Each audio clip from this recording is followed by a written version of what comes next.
আজ আমি ট্রিপল আতাতের সংগঠন নিয়ে আলোচনা করব, অর্থাৎ কিভাবে ট্রিপল আতাত গড়ে উঠেছিল সেইটা নিয়ে আলোচনা করব। তাহলে শুরু করি।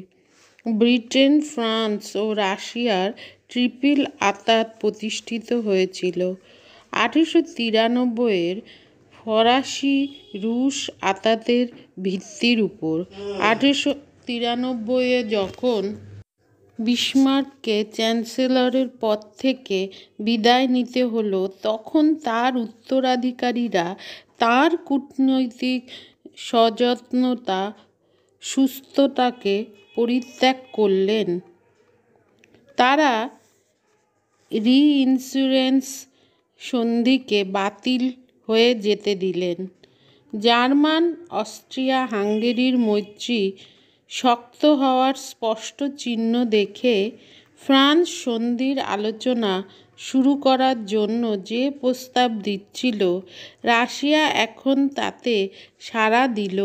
বিশেষ করে এ সময়ে রাশিয়ার ফরাসি ঋণের তাৎক্ষণিক প্রয়োজন ছিল। 1893-এর শেষভাগে রাশিয়া ও ফ্রান্স একটি সামরিক চুক্তিতে স্বাক্ষর করে। এই চুক্তিতে স্থির হলো, ফ্রান্স যদি জার্মানি অথবা জার্মান ও ইটালির দ্বারা আক্রান্ত হয়, তাহলে রাশিয়া জার্মানির বিরুদ্ধে যুদ্ধে যোগ দেবে। পরিবর্তে রাশিয়াকে জার্মানি অথবা জার্মানি ও অস্ট্রিয়া যুক্তভাবে আক্রমণ করলে ফ্রান্স রাশিয়াকে সমর্থন করার প্রতিশ্রুতি দিল। এখানে দেখা যায় যে এই চুক্তির কথা 2 বছর পর স্বীকার করা হলেও এর শর্তাবলী সম্পর্কে 1918-র পূর্বে সঠিক কিছু জানা যায়নি।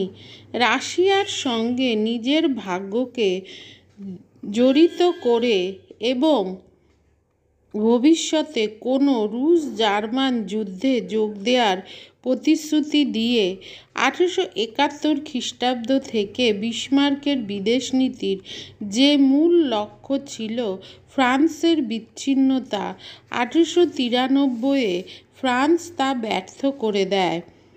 রাশিয়া যদি তার প্রতিশ্রুতি ভঙ্গ না করে, তাহলে ফ্রান্সকে আর জার্মানির বিরুদ্ধে একা লড়তে হবে না। কিন্তু ব্রিটিশ বিচ্ছিন্নতাবাদী ঐতিহ্য এমনই দৃঢ় ছিল যে 11 বছরের আগে ফ্রান্স ব্রিটেনের কাছ থেকে কোনো আশ্বাস পায়নি। রাশিয়া সম্পর্কে সন্দেহ ব্রিটেনকে বিচ্ছিন্নতা থেকে সরে যেতে দেয়নি।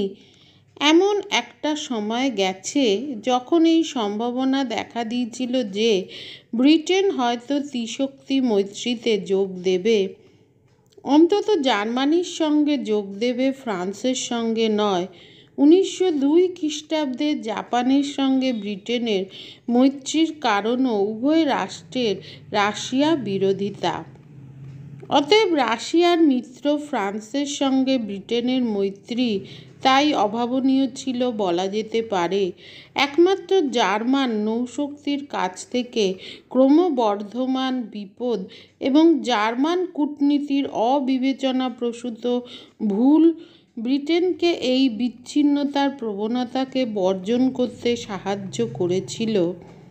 1902 খ্রিস্টাব্দ নাগাদ জার্মান নীতি ব্রিটেনের বিচ্ছিন্ন থাকার প্রয়াসকে বিপজ্জনক করে তুলেছিল, কারণ ব্রিটেন ক্রুগরের কাছে কাইজারের টেলিগ্রামের তিক্ত স্মৃতি ভুলতে পারেনি।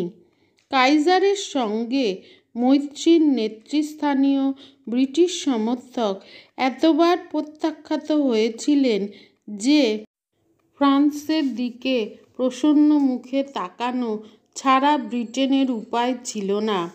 1902 খ্রিস্টাব্দের প্রথম দিকে লন্ডনে জার্মান রাষ্ট্রদূত জানান যে তিনি গোপন সংবাদ পেয়েছেন যে জোসেফ চেম্বারলেনের ও ফরাসি রাষ্ট্রদূতের মধ্যে সব ঔপনিবেশিক বিবাদ মিটিয়ে ফেলার জন্য আলোচনা চলছে। 1903 খ্রিস্টাব্দে রাজা সপ্তম এডওয়ার্ড প্যারিসে যান। সেখানে জনতা তাকে প্রবল উৎসাহে স্বাগত জানায়। ফরাসি প্রেসিডেন্ট আসেন লন্ডনে। আলোচনায় প্রায় 1 বছর কেটে যায়। 1904 খ্রিস্টাব্দের এপ্রিলে একটি চুক্তি স্বাক্ষরিত হয়। এভাবে আতাত করদিয়ালের শুরু হলো, যা 50 বছরেরও বেশি সময় টিকে ছিল। ব্রিটিশ বিদেশমন্ত্রী লর্ড ল্যান্সডাউন এই বিখ্যাত চুক্তিকে একটি পুরোপুরি ঔপনিবেশিক সমঝোতা বলে বর্ণনা করেছেন। এই চুক্তি বিস্তৃত ও গুরুত্বপূর্ণ, কিন্তু সম্পূর্ণরূপে ঔপনিবেশিক। নিঃসন্দেহে এর বিষয়বস্তু ঔপনিবেশিক ছিল। এর প্রধান শর্তাবলী মরক্কোকে ফ্রান্সের হাতে ছেড়ে দিয়েছিল। পরিবর্তে ফ্রান্স মিশরে তার অধিকার ও ঐতিহাসিক মর্যাদা ব্রিটেনকে ছেড়ে দিয়েছিল। এক অর্থে এই সমঝোতাকে উত্তর আফ্রিকার পারস্পরিক স্বার্থ ও প্রভাবের স্বীকৃত অঞ্চল সম্পর্কে বোঝাপড়া বলা যেতে পারে। শ্যাম, মাদাগাস্কার, নিউ হেব্রাইডিস, নিউফাউন্ডল্যান্ড, পশ্চিম ও মধ্য আফ্রিকায় বিবাদের ক্ষেত্রগুলি সম্পর্কে আপোষ রফায় পৌঁছল দুই দেশ। ইউরোপ সম্পর্কে সবচেয়ে অর্থবহ হল একটি ধারা। উভয় সরকারই এই বর্তমান ঘোষণার শর্তসমূহকে কার্যকর করার জন্য পরস্পরকে কূটনৈতিক সমর্থন জানাবে। এর ফলে পরবর্তী দশকে মরক্কো ইউরোপের কেন্দ্রবিন্দুতে পরিণত হল। মরক্কোকে নিয়ে বিবাদে কয়েকবার জার্মান কূটনৈতিক পরাজয় ঘটে। এই চুক্তির 4টি ধারা গোপন রাখা হয়েছিল, কিন্তু ধারা কয়টির গুরুত্ব তেমন ছিল না। ফ্রান্স ও ব্রিটেন কোনো সামরিক চুক্তি করেনি এবং এই চুক্তি বিশেষভাবে জার্মানির বিরুদ্ধেও হয়নি। কিন্তু ফরাসি বিদেশমন্ত্রী ডেল ক্যাসে বুঝতে পেরেছিলেন যে ইঙ্গো-ফরাসি কলহের স্থায়ী দূরীকরণে এবং এই দুইটি পশ্চিমী রাষ্ট্রের সমঝোতা ইউরোপীয় রাজনীতিতে একটি নতুন যুগের সূচনা করল।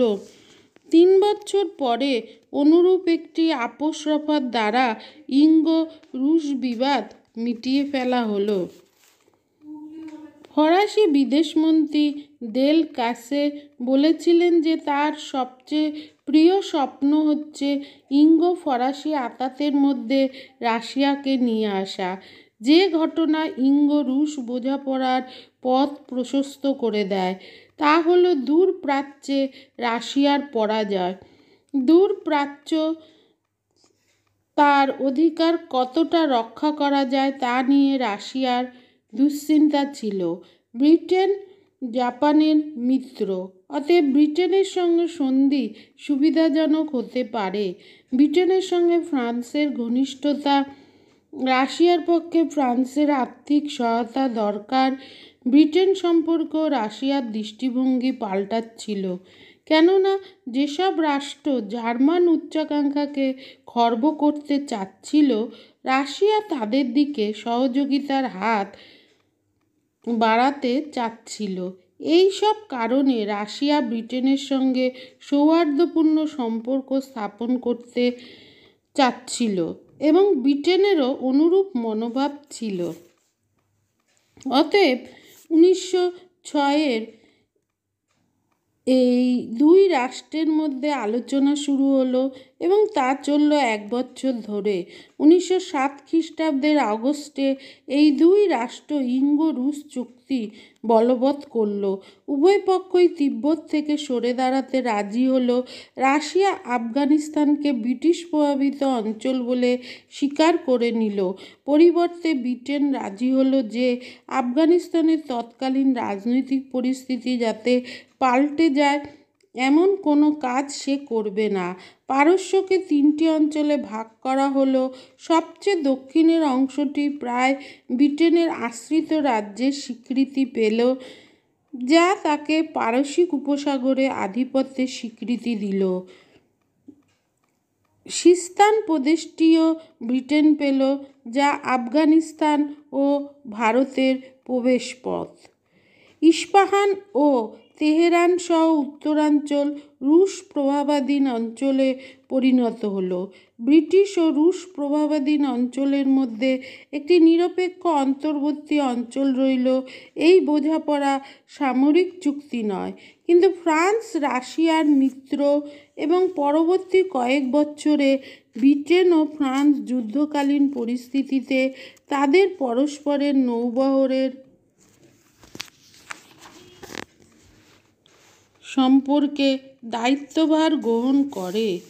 তাই ইউরোপের সব রাজনীতিবিদেরই এই ধারণা জন্মে যে আতাত কর্দিয়েলের পক্ষে ব্রিটেন তার দীর্ঘকালের কাঙ্ক্ষিত ভোট দিয়েছে। নীতিগতভাবে ও বিশেষ কূটনৈতিক পরিস্থিতিতে জার্মানির সঙ্গে যে কোনো ভবিষ্যৎ সংঘর্ষে ব্রিটেন ফ্রান্সকে সমর্থন করবে। ইঙ্গ-রুশ চুক্তির ফলে একটি কূটনৈতিক বিপ্লব ঘটে গেল। এই বিপ্লব শুরু হয়েছিল 1890 খ্রিস্টাব্দে জার্মানির রি-ইন্স্যুরেন্স সন্ধির নবীকরণে অস্বীকৃত হয়। এই বিপ্লব এখন সম্পূর্ণ হলো। ত্রিশক্তি মৈত্রীকে সমানুপাতে করার জন্য ত্রিশক্তি আতাতের সৃষ্টি হলো।